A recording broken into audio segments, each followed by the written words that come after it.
नमस्कार दोस्तों, कैसे हैं आप सब। आप सभी लोग का स्वागत है आपके अपने परिवार लर्निंग में। आज की जो हमारी क्लास होगी वो करंट अफेयर्स के अंतर्गत हम लोग सेकंड प्रैक्टिस सेट यानी कि दूसरे प्रैक्टिस सेट का अध्ययन करेंगे हम लोग। इससे पूर्व हम लोगों ने 30 से 35 क्वेश्चन का एक प्रैक्टिस सेट करंट अफेयर्स के अंतर्गत कंप्लीट कर लिया है। हमारा जो लक्ष्य है लगभग 1000 क्वेश्चन, और कहां से कहां तक की अगर बात करें तो वो जनवरी 2025 से लेके सितंबर 2025 तक के मध्य लगभग 1000 करंट अफेयर क्वेश्चन को हम लोग कवर करने वाले हैं।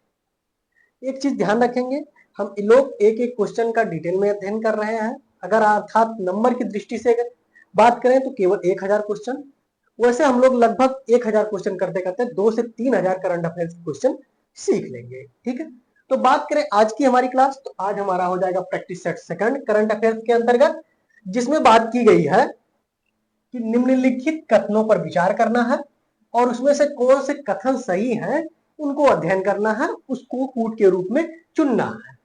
जैसे हमारा हो जाएगा 6 जुलाई 2025 को अत्याधुनिक फिनोम इंडिया राष्ट्रीय बायो बैंक का उद्घाटन CSIR IGIB मुंबई में हुआ। ध्यान रखेंगे CSIR की अगर बात करें तो ये कहां है, तो ये मुंबई में नहीं होके वर्तमान में ये कहां पे है, तो CSIR एक संस्था है और ये कहां है, तो ये दिल्ली में है। अर्थात ये आपका गलत हो जाएगा। CSIR कहां हो जाएगा, तो आपका दिल्ली हो जाएगा।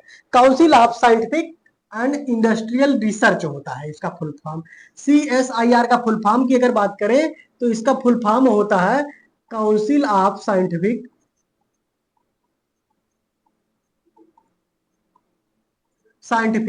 एंड इंडस्ट्रियल रिसर्च होता है।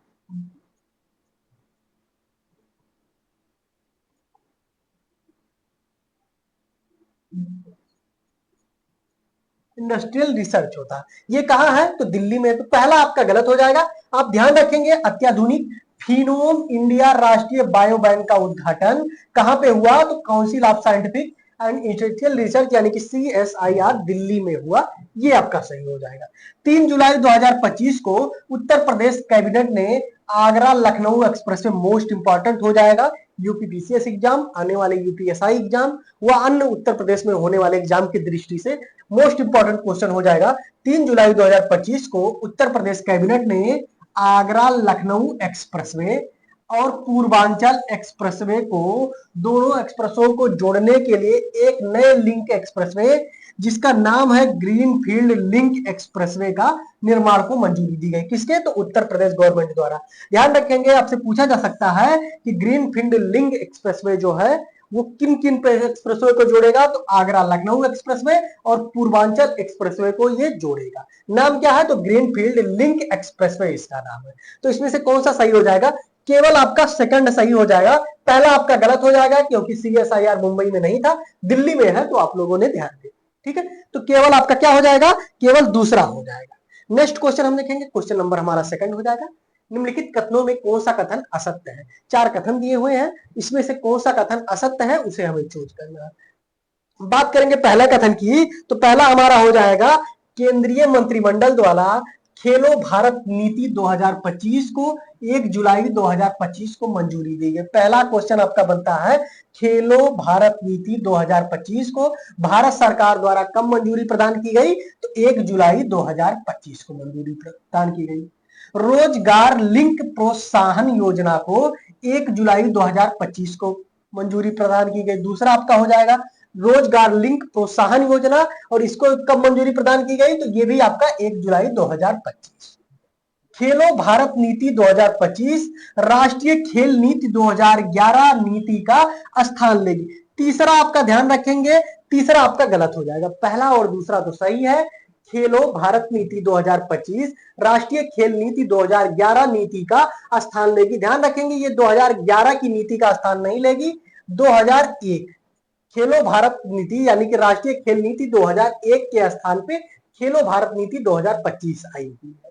तो तीसरा आपका गलत हो गया और आपसे असत्य पूछा था, तो तीसरा हो जाएगा। चौथा भी आप दे लेते हैं क्योंकि ये भी एक करंट का क्वेश्चन ही है।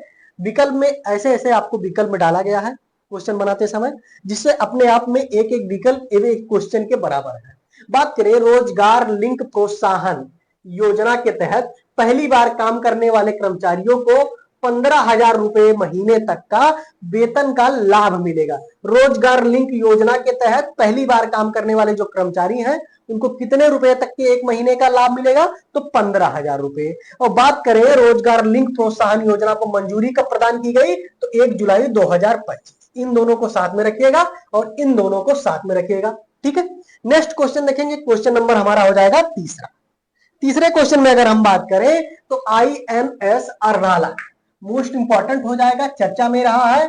INS अर्नाला के संदर्भ में निम्नलिखित कथनों पर विचार करना है और सही जो कथन है उसे हमें चूज करना है। पहला हमारा हो जाएगा, कथन हमारा पहला दिया हुआ है 18 जून 2025 को anti submarine warfare shallow water craft युद्धपोत, anti submarine warfare shallow water craft युद्धपोत INS अर्नाला को विशाखापत्तनम के नौसेना डॉकयार्ड में भारतीय नौसेना की पूर्वी कमान में शामिल किया गया। पहले आपसे पूछा जा सकता है कि INS अर्नाला को कहां पे शामिल किया गया? तो आपका हो जाएगा विशाखापत्तनम में। दूसरी अगर बात करें तो INS जो अर्नाला है इसके 80% से अधिक पार्ट जो है वो स्वदेशी रूप से निर्मित है, स्वदेशी रूप से बने हैं। और किस कंपनी द्वारा? तो लार्सन एंड टूब्रो शिपयार्ड द्वारा, लार्सन एवं टूब्रो शिपयार्ड के सहयोग से। और कौन सा हो जाएगा? तो आपका गार्डन रीच शिपयार्ड और इंजीनियरिंग द्वारा ये बनाए गए हैं। तो आपका कौन सा हो जाएगा? तो ध्यान रखेंगे पहला और दूसरा दोनों सही हो जाएगा। पहले तो आप ये ध्यान रखेंगे INS जो अर्नाला है ये क्या है? तो एक प्रकार का ये anti submarine warfare shallow water craft युद्धपोत है और इसे कहां पे शामिल किया गया? तो आपका विशाखापत्तनम में। ये क्वेश्चन पूछे जाने की संभावना ज्यादा से ज्यादा है। नेक्स्ट हम देखेंगे क्वेश्चन नंबर हमारा 4th नंबर हो जाएगा। भारत के संदर्भ में निम्नलिखित कथनों पर विचार करनी है, जिसके अंतर्गत पहला हमारा कथन दिया हुआ है 6 से 16 जुलाई 2025 को यूनेस्को की विश्व धरोहर समिति की पेरिस फ्रांस में। पहला आपका हो जाएगा यूनेस्को की विश्व धरोहर समिति 2025। नंबर की अगर बात करें तो 47वें सत्र का आयोजन कहां हुआ? तो फ्रांस के पेरिस में हुआ। पहला क्वेश्चन हो गया। दूसरा अगर बात करें तो इस बैठक में मराठा साम्राज्य की किलेबंदी को दर्शाने वाला 12 kg का मराठा सैन्य परिदृश्य, मराठा मिलिट्री लैंडस्केप्स, मराठा सैन्य परिदृश्य अथवा मराठा मिलिट्री लैंडस्केप को यूनेस्को की विश्व विरासत सूची में शामिल किया गया। ये भी आपका सही हो जाएगा, ये भी सही हो जाएगा। यूनेस्को की विश्व धरोहर समिति की 47वीं बैठक 2025 में कहां हुई? तो पेरिस यानी कि फ्रांस में हुई। और इस बैठक में मराठा साम्राज्य से संबंधित 12 किलो का मराठा सैन्य परिदृश्य को विश्व धरोहर सूची में शामिल किया गया है। जुलाई 2025 के अंत की स्थिति में विश्व धरोहर सूची में शामिल भारतीय धरोहर स्थलों की कुल संख्या वर्तमान में कितनी हो गई है?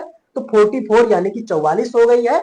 और इसमें जो मराठा मिलिट्री लैंडस्केप जिसे शामिल किया गया है उसे किस रूप में शामिल किया गया? तो सांस्कृतिक स्थल के रूप में शामिल किया गया है।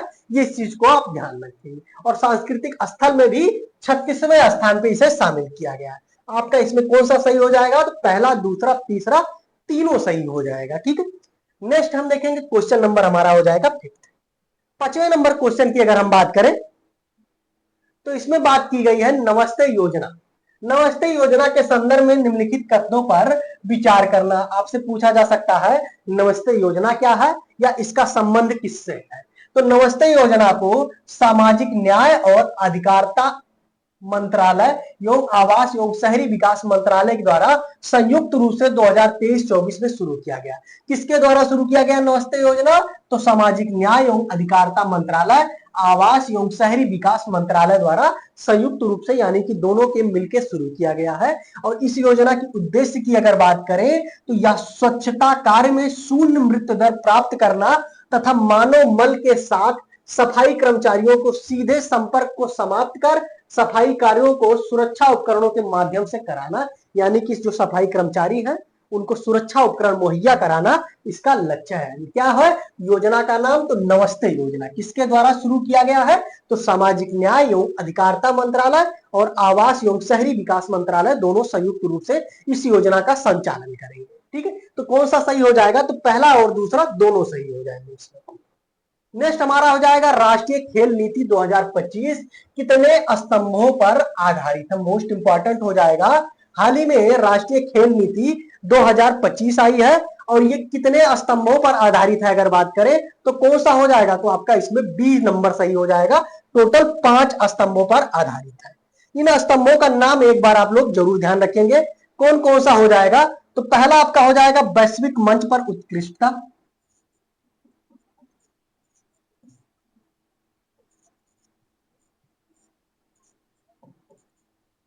वैश्विक मंच पर उत्कृष्टता 5 आधारों पर, 5 स्तंभों पर यह आधारित है, जिसमें पहला हो जाएगा वैश्विक मंच पर उत्कृष्टता। दूसरे नंबर की अगर हम बात करें तो क्या हो जाएगा हमारा आर्थिक विकास,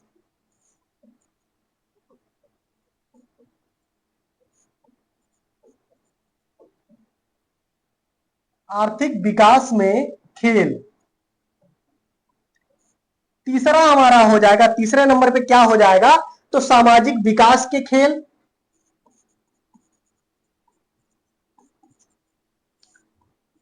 सामाजिक विकास के खेल 3 हो गया।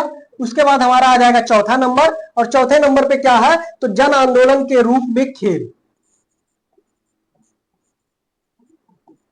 जन आंदोलन के रूप में खेल। और नेक्स्ट यानी कि पांचवा सबसे लास्ट नंबर की अगर बात करें तो कौन सा हो जाएगा तो शिक्षा के साथ एकीकरण,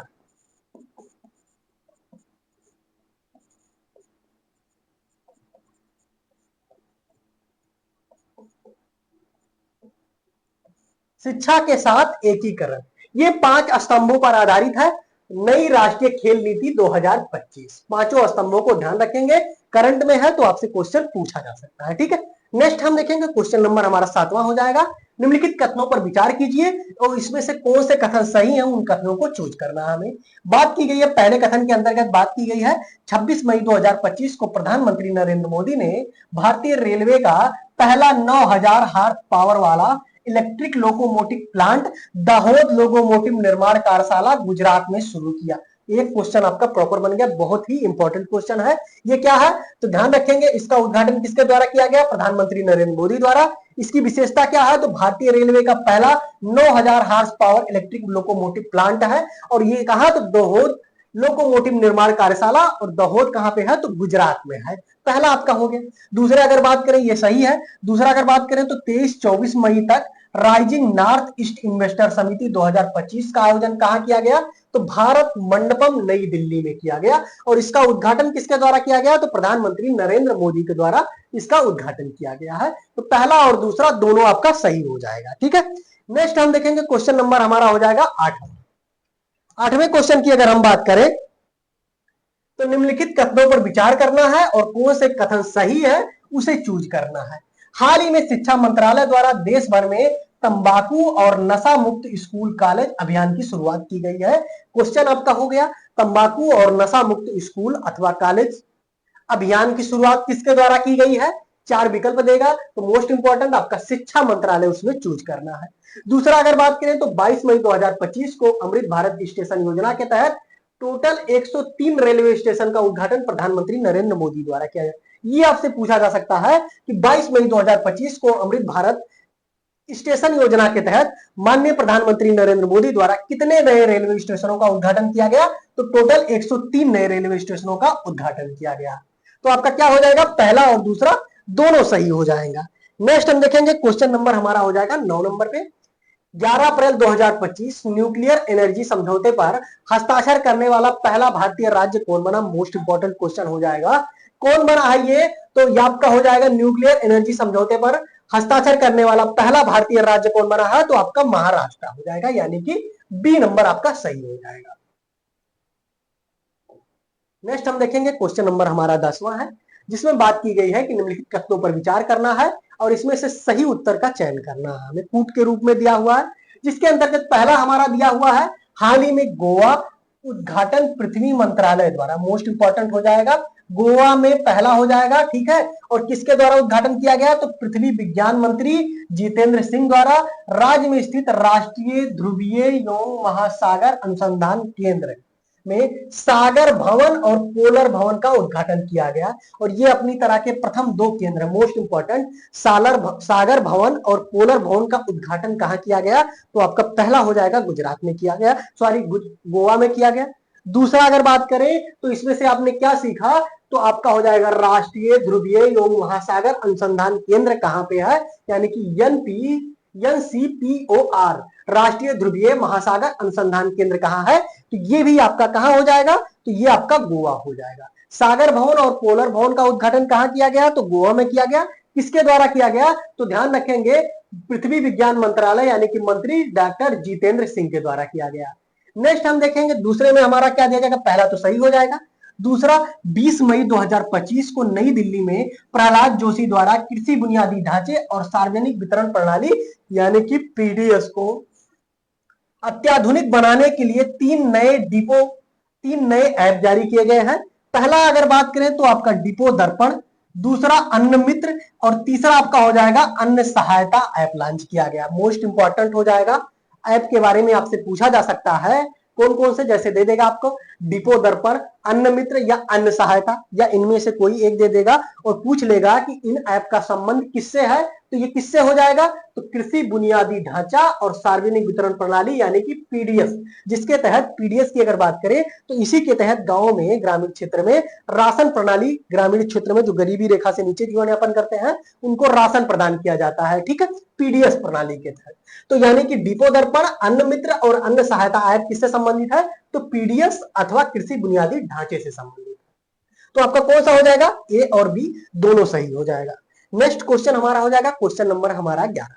जैसा कि आप सभी लोग देख रहे होंगे, हम इसको एक प्रैक्टिस सेट के रूप में तो लेके चल ही रहे हैं क्वेश्चन के रूप में, लेकिन कोशिश कर रहे हैं कि हर आपको विकल्प में, जैसे एक विकल्प के 3 या 4 क्वेश्चन है, 4 लाइन है, तो चारों में आपको एक अलग अलग क्वेश्चन अपने आप में मिल जा रहा है, ठीक है। लक्ष्य हमारा है ज्यादा से ज्यादा क्वेश्चन लेना। मान के चलिए अगले 30 से 35 मिनट में हम लोग नंबर आप क्वेश्चन की अगर बात करें तो 30 से 35 क्वेश्चन करवाने वाले हैं, किंतु अगर बात करें एक एक क्वेश्चन को अगर देखा जाए तो लगभग 100 क्वेश्चन आपका करंट अफेयर्स के तैयार हो जाएंगे।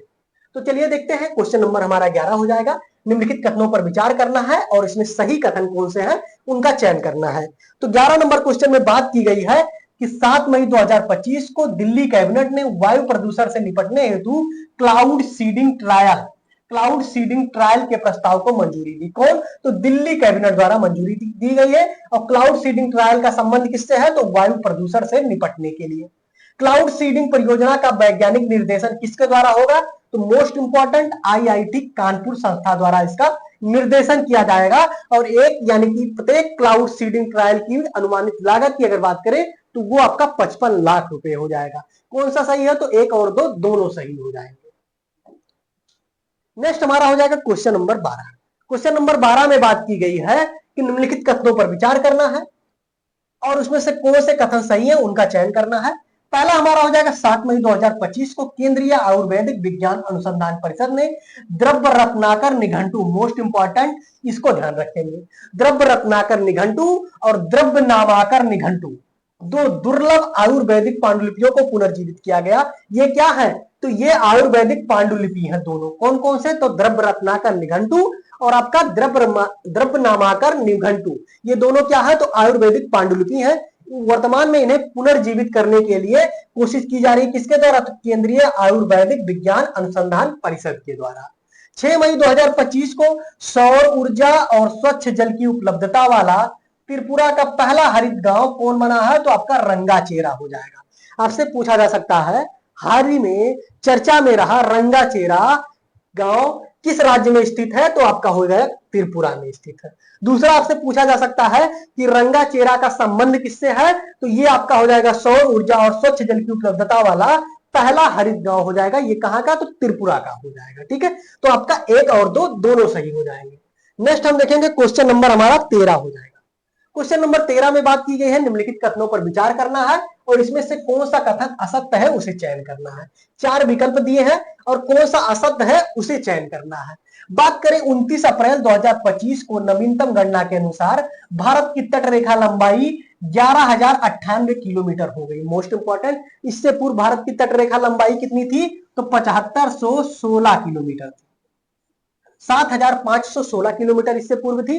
वर्तमान की अगर बात करें, नवीनतम गणना की अगर बात करें, तो भारत की कुल तटरेखा लंबाई कितनी हो गई है, तो ध्यान रखेंगे 11,098, यानी कि 11,100 लगभग के आसपास कह सकते हैं हम लोग। दूसरा अगर बात करें, यानी कि पहला आपका सही हो गया। दूसरा, भारत की तटरेखा की आधिकारिक लंबाई इसके पूर्व कितनी थी, तो 7,516 किलोमीटर, जैसा मैंने आपको बताया, ये भी सही हो गया। इस नई गणना में सर्वाधिक तटरेखा वाला राज्य तमिलनाडु 2340 किलो, मोस्ट इंपॉर्टेंट हो जाएगा। सर्वाधिक तटरेखा वाला राज्य तमिलनाडु नहीं होकर इस गणना के अनुसार कौन सा है, तो आपका पहले भी गुजरात था, वर्तमान में भी सर्वाधिक तटरेखा वाला राज्य कौन सा है, गुजरात। और कितना तटरेखा लंबाई है, तो आपका 2340 किलोमीटर गुजरात की टोटल तटरेखा लंबाई है। तटरेखा की गणना में परिवर्तन मुख्यतः हाई रेजोल्यूशन और सैटेलाइट इमेजिंग और डिजिटल मानचित्रण तकनीकी प्रगति से संभव हुआ है। ठीक है, क्यों ये चेंजिंग आई है, तो इसमें हाई रेजोल्यूशन और सैटेलाइट इमेजिंग डिजिटल मानचित्रण तकनीकी के कारण इसमें चेंजिंग आई है। नेक्स्ट हम देखेंगे क्वेश्चन नंबर हमारा 40 हो जाएगा।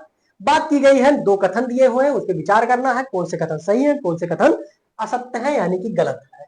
5 मई 2025 को कोटा राजस्थान और पुरी उड़ीसा में 2 नए ग्रीनफील्ड हवाई अड्डों को सैद्धांतिक रूप से मंजूरी दी गई। मोस्ट इंपॉर्टेंट हो जाएगा, पूछा जा सकता है आपसे, कहां पर हाल ही में 2 नए ग्रीनफील्ड हवाई अड्डों को सैद्धांतिक रूप से मंजूरी दी गई, तो आपका पहला कोटा राजस्थान, दूसरा आपका पुरी यानी कि उड़ीसा हो जाएगा। 5 मई 2025 को भारत ने बगलिहार बांध से पाकिस्तान को जाने वाले जल प्रवाह को रोक दिया है। ये तो सही है कि रोक दिया है, और बगलिहार बांध रावी नदी के तट पे स्थित है, रावी नदी पर स्थित है। मोस्ट इंपॉर्टेंट तो ये आपका हो जाएगा, बगलिहार जो जल परियोजना है, बांध परियोजना है, ये रावी नदी पे ना होकर किस पे है, तो चेनाब पे है। मोस्ट इंपॉर्टेंट हो जाएगा। एक चीज आप ध्यान रखेंगे, हाल ही में सिंधु नदी जल समझौता, आपका हो जाएगा बगलिहार बांध समझौता, ये सारे मुद्दे करंट में रहे हैं। तो कुछ चीजें आप देख लेंगे, जैसे भाखड़ा नांगल परियोजना की बात करें, भाखड़ा नांगल परियोजना ये कहां पे है, तो सतलज में है। आप करंट अफेयर्स जब आप जीके पढ़ेंगे, तो इस बार कोई भी एग्जाम आएगा तो उसमें कोशिश कीजिएगा, ये जो नदी परियोजनाएं हैं, बगलिहार परियोजना, भाखड़ा नांगल परियोजना, सिंधु जल परियोजना, सिंधु नदी समझौता, इन सारे परियोजनाओं को विशेष रूप से देखिए, एक क्वेश्चन इससे पूछे जाने की संभावना जरूर बनती है। ठीक है, सतलज की अगर बात करें तो भाखड़ा नांगल परियोजना हो जाएगा। इंदिरा गांधी परियोजना कहां पे है, तो ये भी आपका आपका हो जाएगा सतलज पर, इंदिरा गांधी बांध परियोजना। नाथपा झाकरी परियोजना कहां पे है, तो ये भी आपका सतलज हो जाएगा। नाथपा झाकरी परियोजना ये भी आपका सतलज पे हो जाएगा। और सरहिंद परियोजना ये भी कहां पे है, तो आपका, तो ये भी आपका सतलज पे हो जाएगा। ठीक है, दूसरा आपका चेनाब दिया है, चेनाब पे कौन कौन सा हो जाएगा, तो बगलिहार परियोजना पहला हो गया। सेलाल परियोजना कहां है, तो ये भी सतलज पे है। और दुलहस्ती परियोजना ये भी कहां पे है, तो ये भी आपका सतलज नदी पे है। तो बगलिहार, सेलाल और दुलहस्ती तीनों चेनाब नदी पर स्थित परियोजना है। सतलज की अगर बात करें तो भाखड़ा नांगल परियोजना, इंदिरा गांधी, नाथपा झाकरी और सरहिंद परियोजना ये कहां पे है, तो ये आपका सतलज पे हो जाएगा। झेलम की अगर बात करें थोड़ा सा, यहां पे झेलम नदी पे कौन सी परियोजना है, तो उरी परियोजना, तुलबुल परियोजना, मंगला डैम परियोजना,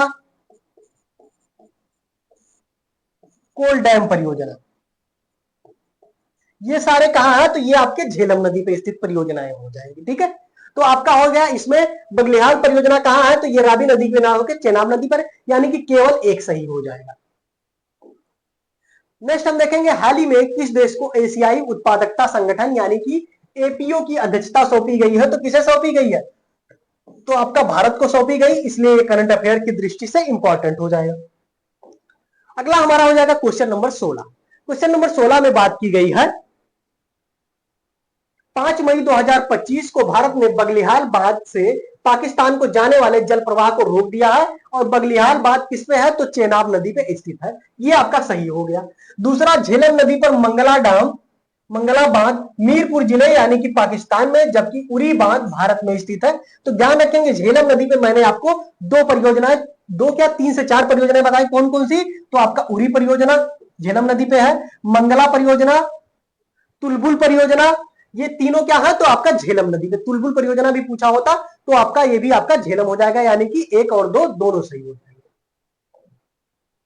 4 मई 2025 को किस राज्य ने भारत के पहले ट्रांस मीडिया मनोरंजन शहर स्थापित करने की घोषणा की है?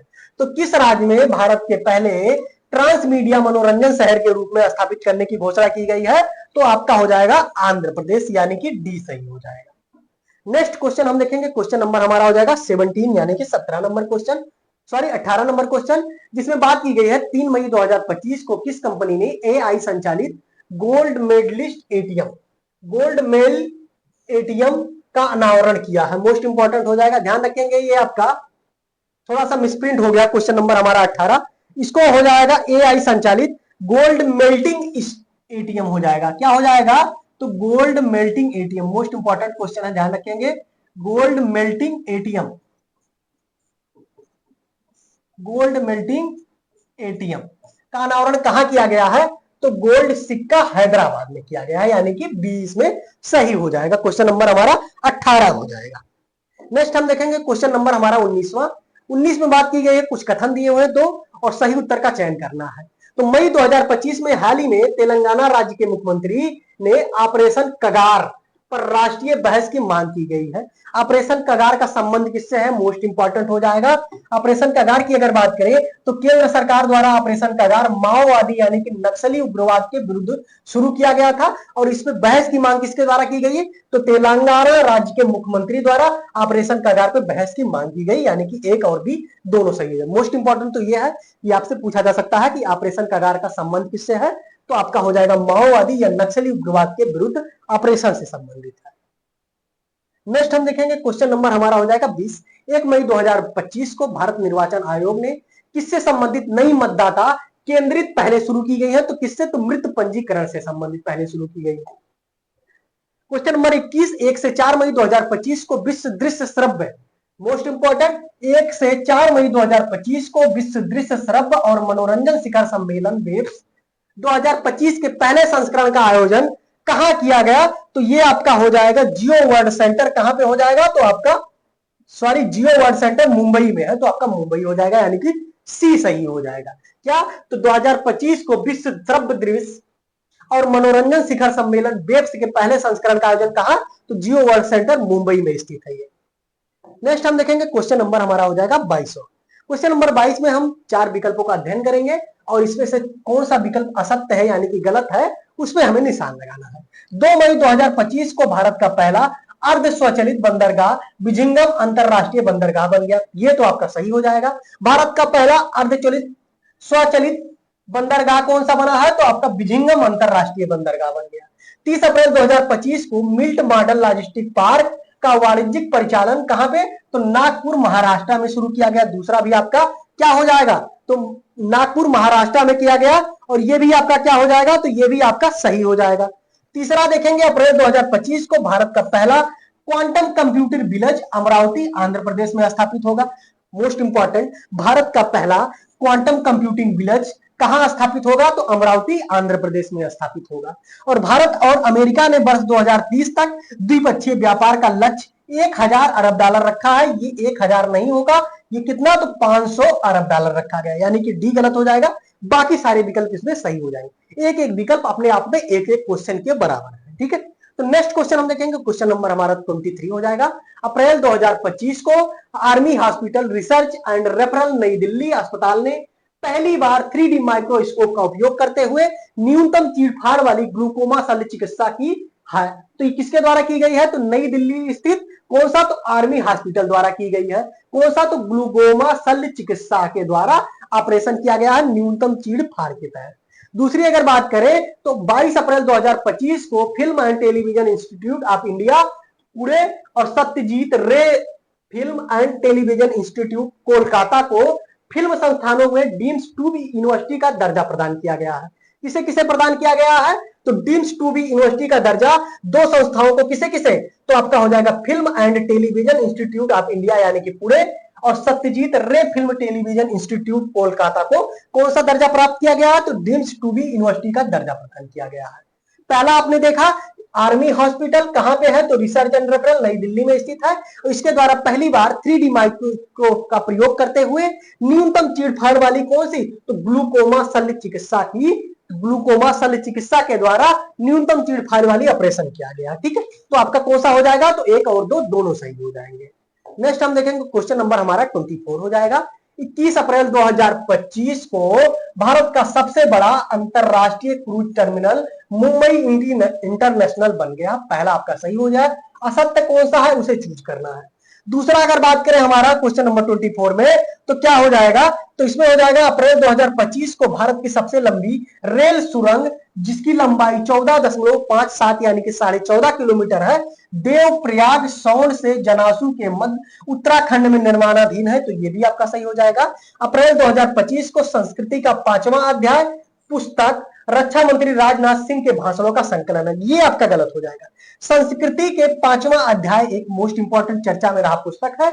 और ये किसके भाषणों का संकलन है? तो ये रक्षा मंत्री राजनाथ सिंह के भाषणों का संकलन नहीं है, पीएम मोदी के भाषणों का संकलन है। बुक का नाम क्या है? तो संस्कृति का 5वां अध्याय नाम है। और ये किसके भाषणों का संकलन है? तो प्रधानमंत्री नरेंद्र मोदी के भाषणों का संकलन है। तो सी यानी कि गलत हो जाएगा।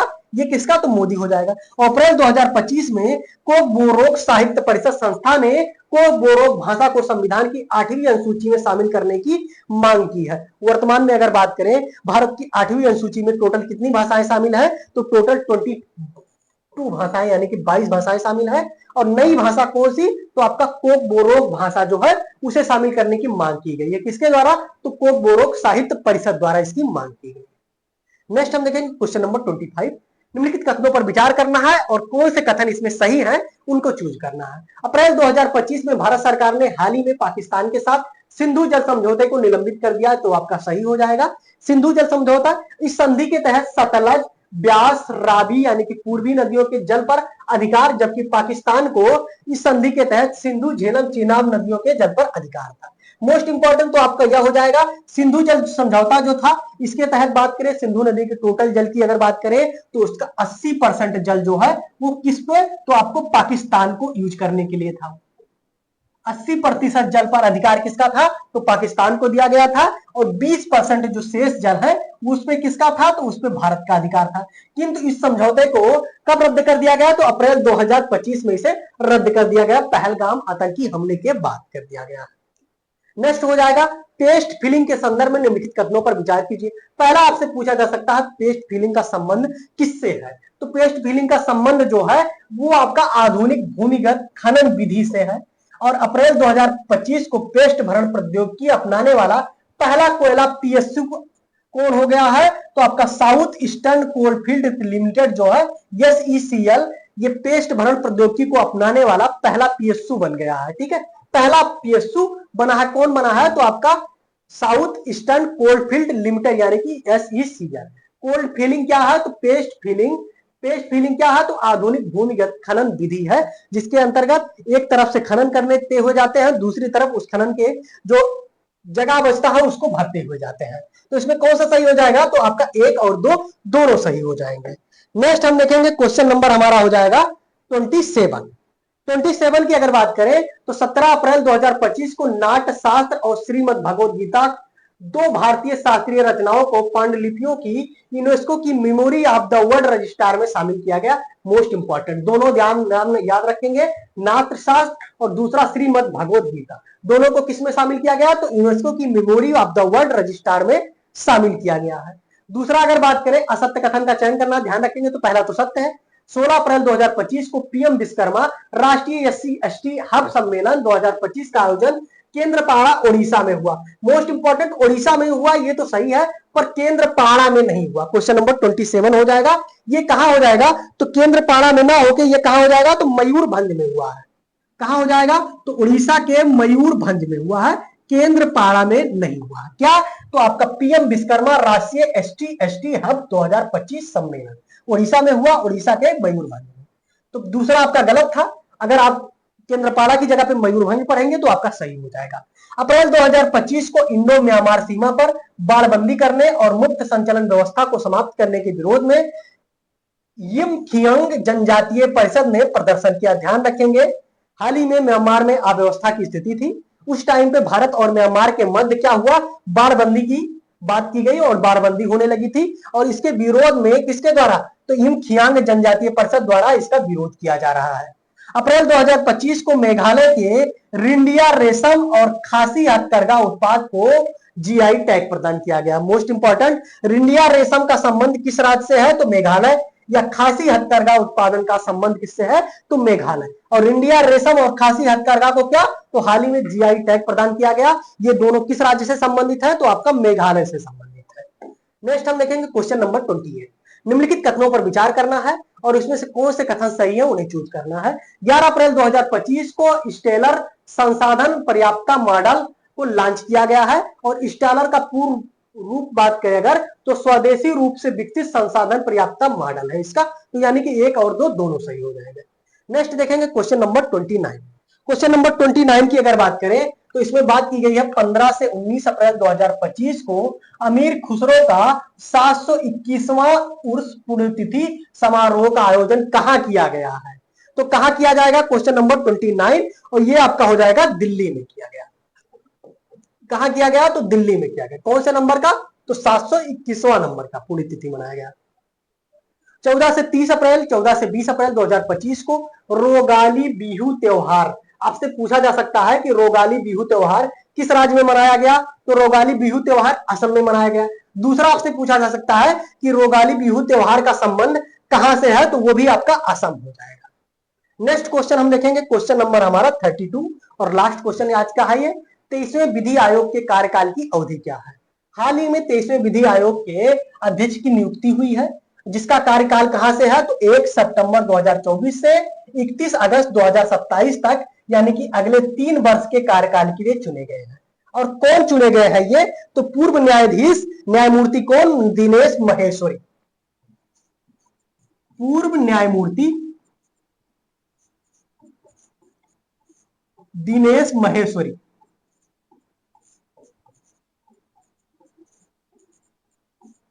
पूर्व न्यायमूर्ति दिनेश महेश्वरी क्या चुने गए हैं ये, तो 23वें विधि आयोग के अध्यक्ष के रूप में इनकी नियुक्ति हुई है, 3 वर्ष के लिए हुई है। और विधि आयोग यानी कि 23वें विधि आयोग का कार्यकाल यानी कि कार्यकाल कब से कब तक है, तो 1 सितंबर 2024 से लेकर 31 अगस्त 2027 तक, यानी कि अगले 3 वर्ष के लिए चुने गए हैं। ठीक है, तो कैसी लगी आज की ये क्लास, आप सभी लोग कमेंट में जरूर बताइएगा। वीडियो को लाइक कीजिएगा, चैनल को सब्सक्राइब कीजिएगा।